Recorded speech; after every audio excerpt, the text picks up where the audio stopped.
Video tutorial natin ngayon.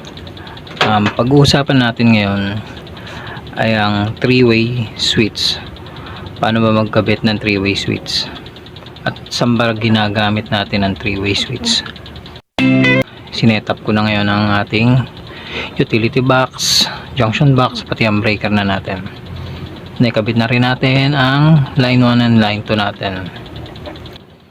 Ngayon, bago natin umpisa ng video to, huwag nyong kalilimutan na ibaba muna ang breaker dahil for safety, kung gagawa kayo sa isang bahay, kailangan ang unang-una nyo titingnan ang breaker. Ibaba nyo muna bago kayo gumawa. Umpisa na natin. Bago yun, lagay muna tayo ng gloves. Ngayon, naka-rubber gloves na nga tayo. Unang-una, mabilis lang naman to, saglit lang to. Unang-una, kabit natin ang wire papunta dito sa unang switch. Kabit natin tong wire na to. Lusot natin tong wire. Ayan. Isa lang dito sa kabilang to. Tapos isa rin dito sa kabila.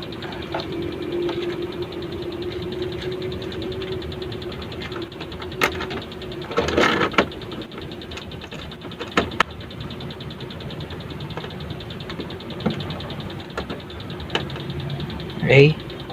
Pagkatapos ikabit tong wire na tigisang to, kailangan natin kabitan naman dito sa mayroong flexible na to na dalawang wire. Ito yun.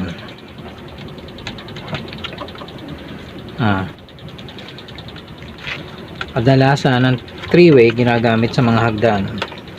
Kung nasa taas ka na, pwede mong patayin yung ilaw sa taas kung buhay pa ang ilaw. Kung nasa baba ka naman, pwede mong buhayin ang ilaw kung gusto mong umakyat. Ayan. Pwede rin to sa dalawang pintuan. Kung ang pintuan ng bahay nyo ay dalawa, pwede yun, 2 location. Pwede nyo buhayin, pwede nyo patayin doon. Okay? Pagkatapos nito, itong line 1 natin, connect lang natin to dito.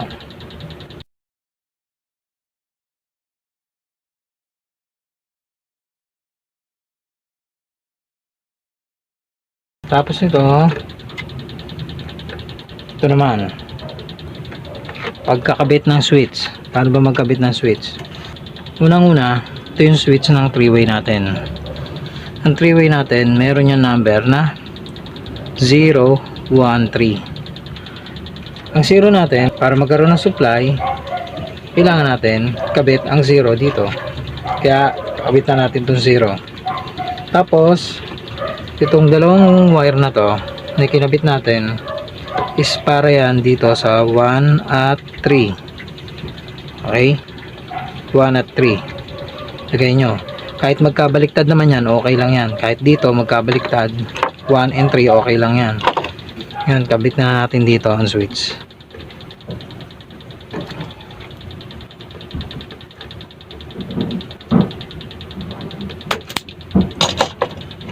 Okay, kapit natin 0.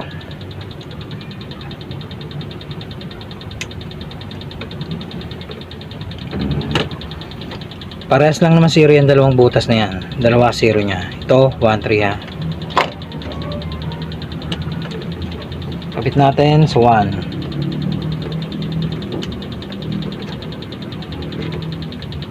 Then kapit natin yung isa sa 3.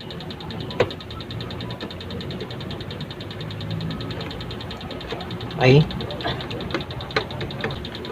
Okay na tayo dun sa isa. Naikabit na natin. Nabaan ko na ang wire at hindi ko na rin nilagyan siya ng plates kasi para mas makita nyo. Tapos ito naman 0. Galing naman dito sa isang to. Itong nagsosolong wire na to, dito nyo ilalagyan 0. Okay. Tapos ito 1 and 3. Lagay na natin. Then, kabit natin to.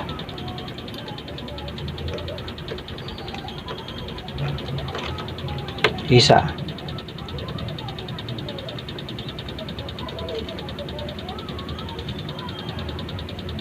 Okay.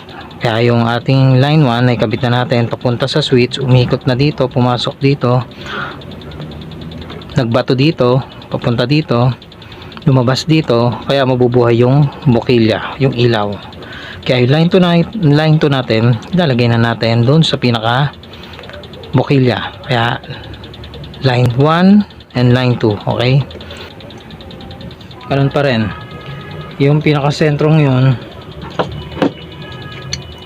lagay natin lagi dito sa switch. Kung saan yung papunta sa switch, ito.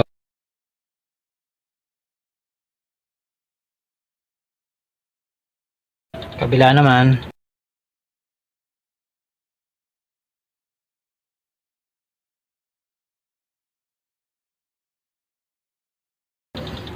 Ngayon, okay na nga, ano?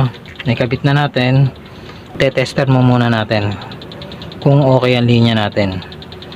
Unang-una natin i-check, kabit natin ng test probe natin dun sa line 1 natin. Okay? Nakikita nyo, kinabit ko sa line 1. Yan ang ating tester. Tapos, dito sa gitna, lagay natin. Ayun, nakita nyo, nakalagay na sa gitna.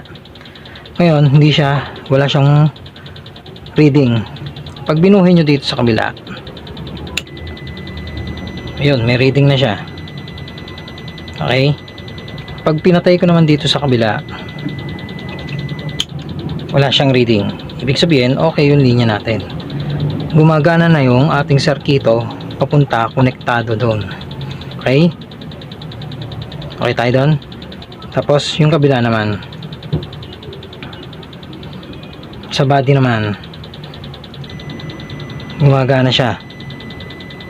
Ibig sabihin, okay yung linya natin. Ngayon, paano na malalaman kung shorted? Kabitan na natin ng bumbilya. Check natin yung parehas linya.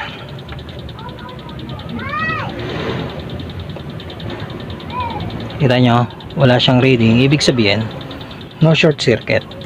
Kahit buhayin natin ang switch, wala siyang reading. Ibig sabihin, no short circuit. Kaya buhayin na natin ang breaker. Testingin na natin yung ginawa natin project. Buhayin na natin. Okay, nakita nyo umilaw siya. Ibig sabihin, buhay dito. Papatay natin dito. Patay. Buhay. Patay natin dito sa kabila. Patay natin. Buhay natin. Okay, buhay dito. Patay naman natin dito sa kabila. Buhay naman natin dito sa kabila. Okay, nakita nyo?